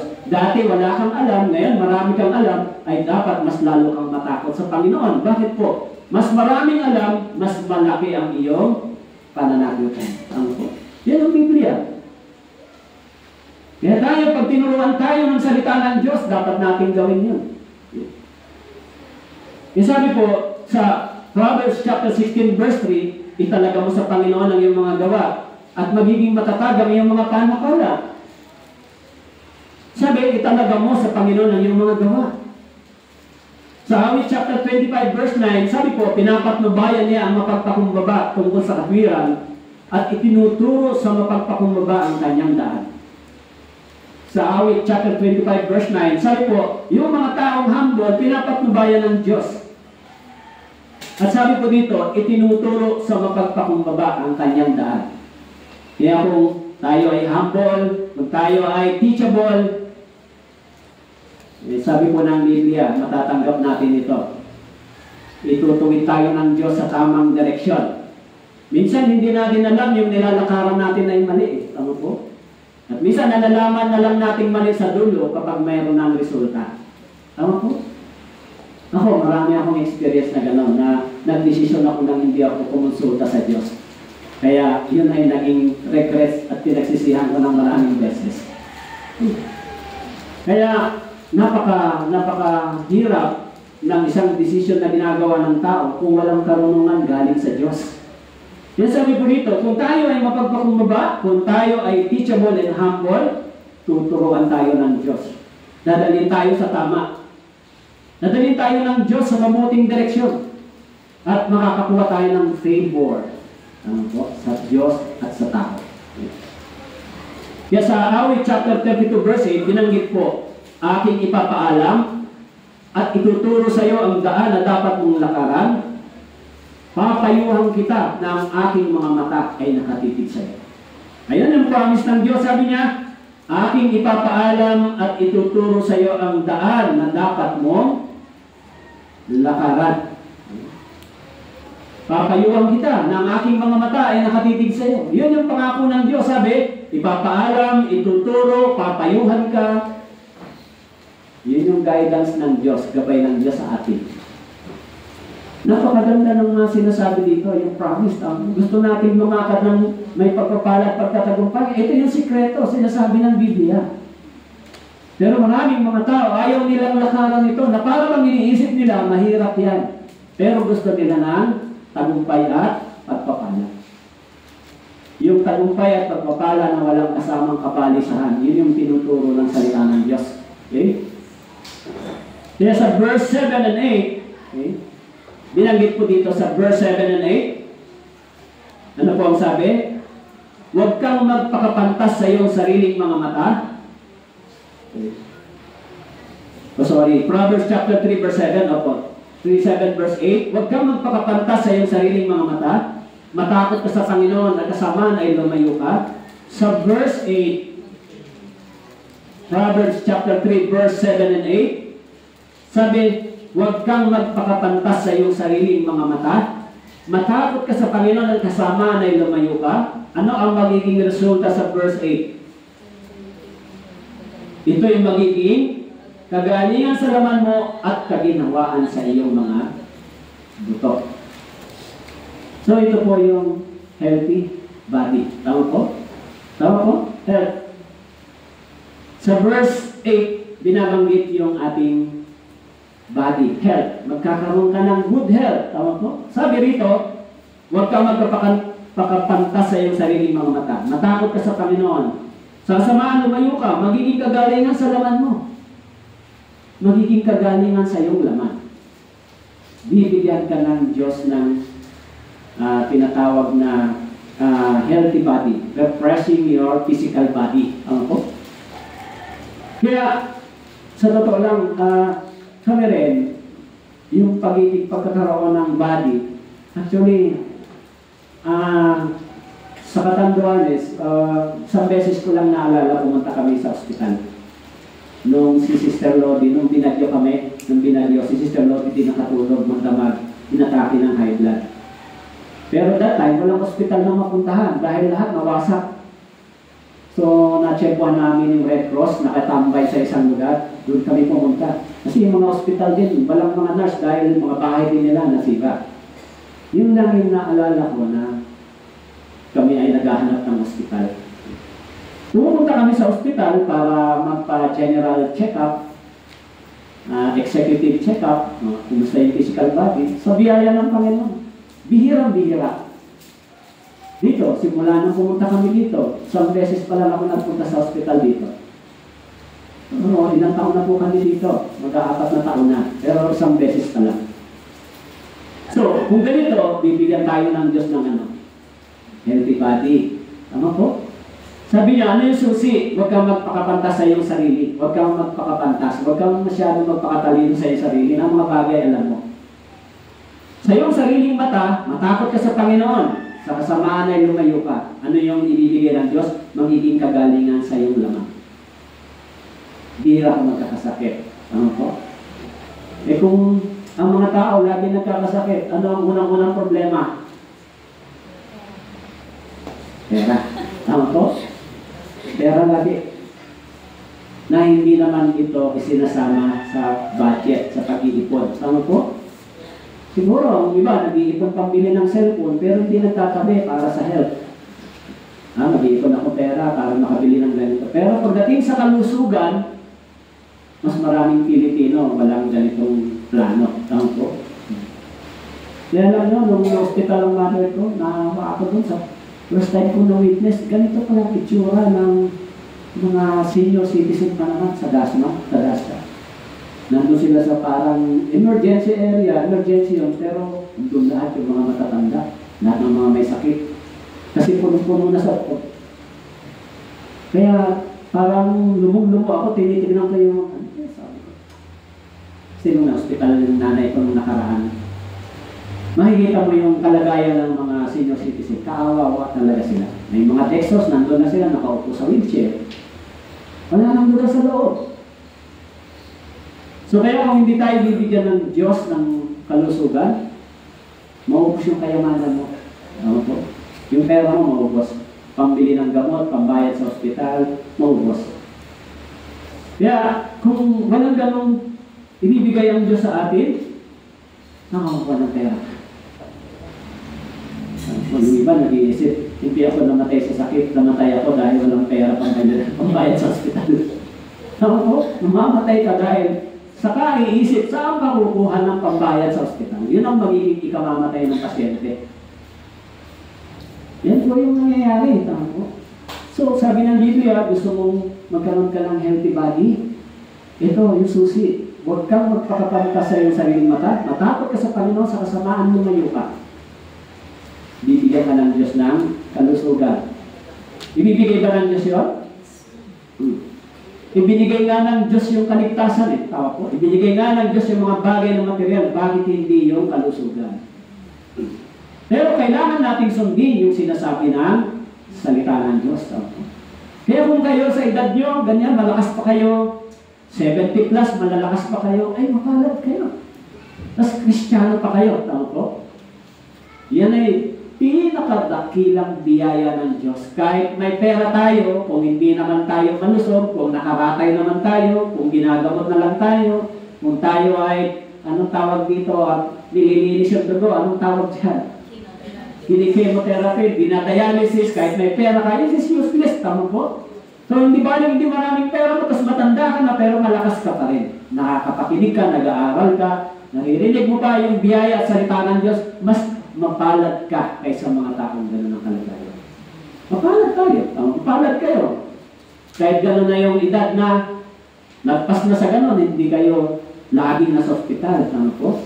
Ang iniinom nyo lang siguro, mga anti-hypertension. Diba? Libre naman yun sa barangay. Ano po? So, tignan natin yung pagpapala ng Diyos. Sabi dito, huwag ka magpakapanta sa iyong sariling mata, matakot ka sa Panginoon, sa kasamaan lumayo ka, magiging kagalingan sa laman mo at kaginhawaan sa iyong mga buto. Di ba? It is a physical blessings. Health. Okay? So kaya kung tayo ay mayroong ganitong kalusugan, sa panloob nating katawan at panloob nating pagkatao, meron tayong physical well-being na ibinibigay ng Diyos. Kapag naging healthy yung ating katawan, healthy din yung ating isip at puso. Ano po? Nagiging healthy din tayo sa Panginoon. Kapag healthy yung body ninyo, yung soul, yung ating isip at puso ay nagiging healthy rin. At kapag naging healthy ang ating isip at puso, wala tayong masyadong maraming alalahanin. Tama po? Kaya yung buhay, imbis na laging malungkot, laging nag-iisip ng problema, ganun ganito, yung buhay nagiging masaya pa rin para sa iyo. Kita mo yung mga matatanda na walang ganitong pagkakilala sa Diyos, anong gusto nila? Gusto nila umalis na sa mundong ito. Tama po? Kunin mo na ako, Panginoon, di ba? Pero yung mga tao na mayroong malalim na pagkakilala sa Diyos, tumanggap ng ganitong biyaya, iniisip nila, salamat Panginoon, hanggang ngayon, i-extend mo pa ang aking buhay. Hindi sila humihingi, patayin mo na ako Panginoon ngayon, hirap na ako. Hindi natin gawin gano'n ng mga matatanda. Gusto nila, kunin na sila. Hindi naman sila makuha pa. Alam niyo, minsan yung buhay naging parusa din sa kanila, di ba? Ang gusto na nilang umalis sa mundong ito, di pa sila kinukuha. Nakahirapan na lang sila sa banig. Kaya alam niyo sa Revelation, may mga tao doon na darating ang araw, gusto man nilang makinig ng salita ng Diyos, hindi na nila naririnig yan. Gusto man nilang magsisi, hindi na sila magsisisi. Mapopoot sila sa Diyos. Pag kinuha na yung church, kapag wala na yung naangaral ng Ebanghelyo, hindi nagagawa ang Espiritu ng Diyos sa tao, kundi ang Espiritu na ng Diablo ang gagawa. Kapag hindi nila natanggap yung hinihingi nila sa Diyos, mapopoot sila sa Diyos. Kaya dahil doon, pupuksain sila ng Diyos. Sa Revelation, during the tribulation. Kaya tayo, mapalad tayo. Sabi dito ni Haring Solomon, sabi niya, kung ikaw ay mayroong ganitong puso, bibigyan ka ng Diyos ng malusog na pangangatawan. Kaya si Haring David, meron siyang panalangin sa awit chapter 32 verse 3, sabi niya, nang hindi ko ipinahayag ang aking kasalanan, nang hina ang aking katawan sa pamamagitan ng aking pagdaing sa buong araw. Si Haring David, sabi niya, at sa araw at gabi, mabigat sa akin yung kamay, ang aking lakas ay nato yung gaya ng init ng tag-araw. Sabi ni Haring David, nang hindi ko ipinahayag ang aking kasalanan, nang hina ang aking katawan. So, dahil sa kasalanan, ay hindi siya nagkaroon ng malusog na kalusugan. Tama po? Kaya sabi ni Haring David, nang hina ang aking katawan, dahil sa kasalanan na hindi niya ipinahayag sa Diyos. Kaya sabi sa verse 4, sa araw at gabi, mabigat sa akin ang iyong kamay, ang aking lakas ay nato yung gaya sa init ng tag-araw.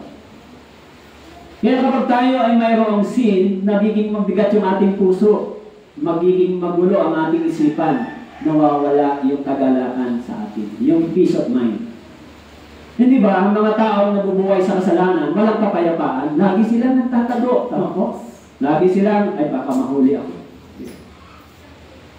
Kaya, I'm sorry sa word, yung mga hindi nagbabayad ng utang, lagi nagtatago, walang kapayapaan. Hindi ba?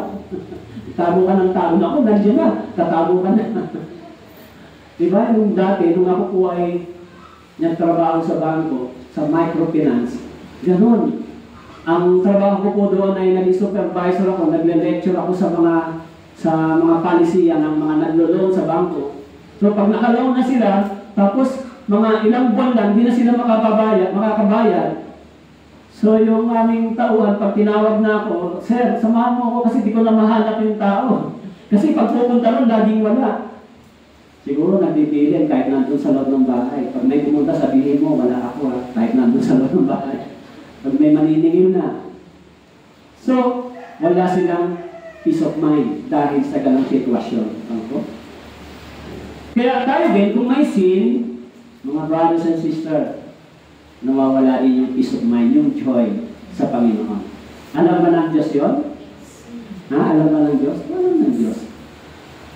Kaya sabi ni Haring David, nang hindi ko ipinahayag ang aking kasalanan, nang ihina ang aking katawan. Pero kung ang ating puso at isip ay maliwanag sa paningin ng Diyos, meron tayong magandang kalusugan. Siyempre, meron din tayong problema sa katawan. May sakit kayo, di ba? Minsan nagkakasakit tayo, pero yung mga sipon-sipon ubo, okay lang yun, normal lang yan, di ba? Nagkakaroon tayo ng ganong, minsan ganon din sa pagmalamig ang panahon. Pero hindi po yan major na problema. Tama po? So sabihin natin, Panginoon, bigyan mo kami lagi ng maayos na kalusugan. Ibibigay ng Diyos sa iyo kung susundin mo itong kondisyon. Okay? Nasabi, gawin mong marinig ko ang kagalakan at kasayaan. Hayaan mo ang mga buto na yung binali ay magalak. Awit chapter 51 verse 8. So sabi rito ni Haring David, gawin mong marinig ko ang kagalakan at kasayaan. Hayaan mo ang mga buto na yung binali ay magagala. Okay? Kaya sabi po ni Haring David, para ikaw maging matagumpay, magkaroon ka ng ganitong kalusugan, huwag magpakapanta sa iyong sariling mata, matakot sa Diyos. Okay? Dahil kung tayo ay nagtitiwala sa ating sarili, lumalayo tayo sa Panginoon. Yan ang sabi po. Kaya sabi sa Isaiah chapter 5 verse 21, kahabag-habag sila na pantas sa kanilang sariling mga mata at marunong sa kanilang sariling paningin. Okay? Sa Isaiah, sabi po, kahabag-habag sila na pantas sa kanilang sariling mata. Sabi, nagre-rely tayo sa ating paningin, nagre-rely tayo sa ating nakikita, sa ating iniisip, ay hindi tayo nagtitiwala sa Diyos. Iyan po yung aral na sinasabi dito. Sabi po, matakot ka sa Panginoon, lumayo ka sa kasalanan, dahil yung takot sa Panginoon ay simula ng karunungan. Sa Biblia, Proverbs chapter 1 verse 7, di ba? Ang takot sa Panginoon ang pasimula ng kaalaman at karunungan. Okay? So, ito po yung mga sikreto kung paano tayo tatanggap ng mga pagpapalang ganito. So, anim na pagpapala na ipagkakaloob ng Diyos sa atin kung sinusunod po natin ito. Di ba? Mula doon sa mahabang buhay, mula doon sa ating direksyon na nilalakaran, sa favor ng tao ng Diyos, sa ating katawan, sa ating kalusugan. So, may pangako ang Diyos. Okay? Kaya ang sabi ko doon sa Proverbs chapter 3 verse 8, ito'y magiging kagalingan sa laman mo at kaginhawaan sa iyong mga buto. Kaginawaan, kagalingan. Tama po.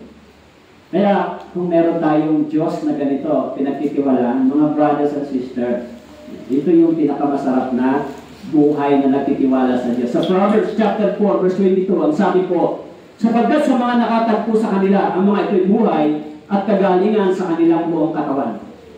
Proverbs chapter 4, verse 22, sabi po, sa mga nakatagpo sa kanila, ang mga ito'y buhay at kagalingan sa kanilang buong katawan. Okay? Kaya maaaring kung kayo ay lumalakad sa ganito, ginagawa niyo po yung mga bagay na ito, bihira po kayo tatawagin ng ospital. Bihira po kayo bibili ng mga gamot. Ano po? Hindi kayo bibili ng hindi kayo babayad ng mamahal sa ospital. Di ba? So, siyempre, minsan may karamdaman tayo pero hindi naman nagkukos ng grabe. Ano po? So, yun yung pangako ng Diyos. Kaya, ito yung mga secret na meron. From spiritual to physical blessing. The last one is sa verse 9. Okay? Ano po ang sabi sa verse 9? Proverbs chapter 3, verse 9. Sabi po rito, parangalan mo ang Panginoon mula sa iyong kayamanan at ang unang bunga ng lahat mong ani. Sa gayon, mapupuno ng sagana ang iyong imbakan, aapawan ng bagong alak ang iyong mga sisidlan. So dito, sa last part ay tungkol saan? Tungkol po saan ito? Financial management, stewardship. Tama po? Stewardship. Sabi dito, parangalan mo ang Panginoon mula sa iyong kayamanan at ng mga unang bunga ng lahat mong ani, sa gayon, mapupuno ng sagana ang iyong bakan, haapawan ng bagong alak ang iyong mga sisidlan. So dito, kung paano natin i-manage yung pera. Tama po? Binibigyan tayo ng kalusugan, binibigyan tayo ng God's favor, tapos, paano natin i-manage yung kaperahan? Naintindihan niyo po? So, yung buong aspetong ito ay ibibigay ng Diyos sa atin. Yung susi para mas lalong pagpalain materially, parangalan daw ang Diyos. Tama po? Kaya minsan, yung problema ng maraming mga preacher ay tungkol sa sinasabing tithing, 10%. Pero sa mga born-again believer, hindi po yan malaking issue. Tama po? Dahil yung 10% ay maliit kumpara sa 90%. Ano, naintindihan niyo po? Ba't magreklamo? 10%? Ang laki naman, 90% na naiwan sa'yo. Di ba? Kaya sa mga ligtas na tao, hindi po issue yung pagbibigay ng 10%. Kasi bakit po? Maliit yun para sa Panginoon. Kasi mas malaki yung naiiwan sa atin. Actually, hindi nga yung giving. Yun ay acknowledging na ang Diyos ang pinagmula ng lahat ng bagay. Pag hindi nyo po natutunan, ipagkaloob yung bagay na ito, hindi mo kayo magiging financially well. So, baka sinasabi nyo, yung mga pastor nangangaral lang para sa tithing. Hindi po. Kaya ipinapangaral yung ganitong konsepto para maintindihan natin kung paano ba pinagpapalang ng Diyos yung financial blessings natin. Kaya sabi dito, kung pararangalan mo ang Panginoon, sabi dito, mapupuno ng sagana ng imbakan. Bakit po? Sapagkat yung mga Israelita, dahil sa ito ay itinuro sa kanila, kaya sila pinagpala ng Diyos. Ano po? Dito po sa Exodus chapter 22 verse 29, sabi po, huwag mong ipagpaliban ng paghahandog ng mula sa iyong mga ani at ng mula sa umaabo sa iyong mga pisaan. Ang panganay sa iyong mga anak na lalaki, ibibigay mo sa akin. Kung gaano ang mga Israelita, ino-honor nila ang Diyos in terms as wealth concern. Kung paano nila ino-honor ang Diyos sa pamamagitan ng kanilang pera. Wealth, tama po. Binibigay nila yung ikasampung bahagi, pero kung titignan po ninyo, it is more than 10. Pag pinag-alalan po ninyo yung Leviticus. Yan sabi, ang mga pinakauna sa unang bunga yung dadalhin sa bahay ng Panginoon. Yun po yung instruction sa kanila ng Diyos. Maging sa Deuteronomy chapter 18, verse 4, sabi po, ang unang bunga ng intrigo, alak, langis, unang balahibo ng iyong mga tupa, ibibigay mo sa akin. This is the first crops. Yung ikasampung bahagi. Kayo, paano nyo po minamanage yung pera nyo, yung income ninyo? Paano kayo nagkakaloob sa Diyos? Sinusunod nyo ba ito? Sinusunod nyo ba yung sinasabi ng Biblia? Dapat yung 10 bahagi bigay ko sa Diyos. Nangihinayang ba kayo sa 10 bahagi ibigay sa Panginoon? Nangihinayang ba kayo sa 10 bahagi ibigay sa church? Naku, kung yung ibigay sa church, baka ibulsa ni Pastor yan. Nangihinayang ba kayo? Siguro kung may nangihinayang ang Diyos dahil 90% napunta sa atin. Hindi ba? So, bakit natin kailangan gawin ito? Hindi po ito tungkol sa pera. Ito po ay tungkol sa trust. Tama po? Hello, naiintindihan niyo po? Tungkol sa pagtitiwala sa Diyos. Kaya, Panginoon, kung ibibigay ko kayo sa 10 bahagi, mawawalan pa ako? Hindi. Ang prinsipyo ng Diyos, mas lalong darami ang sayo. Yan ang prinsipyo ng Diyos. Pero sa isipan ng tao, pag binigay ko 10 bahagi, ako mawawalan? Hindi po. It is a matter of trust. Hindi po material. Dahil ang Diyos, kaya niya tayong pasaganahin at pagpalain ng higit pa sa ating iniisip. Kaya, kung ito po ay hindi nyo nagagawa, gawin po ninyo, subukan ninyo ang Panginoon. Subukan po ninyo yung sinasabi ng Biblia kung totoo. Yung iba naniniwala lang sa kaligtasan, pero pagdating sa material na bagay, nagda-doubt. Di ba? So, mga brothers and sisters, huwag tayong mag-doubt. Subukin natin maging matapat sa Panginoon. Mula dun sa mahabang buhay, kapayapaan, direksyon ng Diyos, favor ng Diyos, kalusugan, hanggang sa material na bagay, ito yung promise ng Diyos. So, yung trust.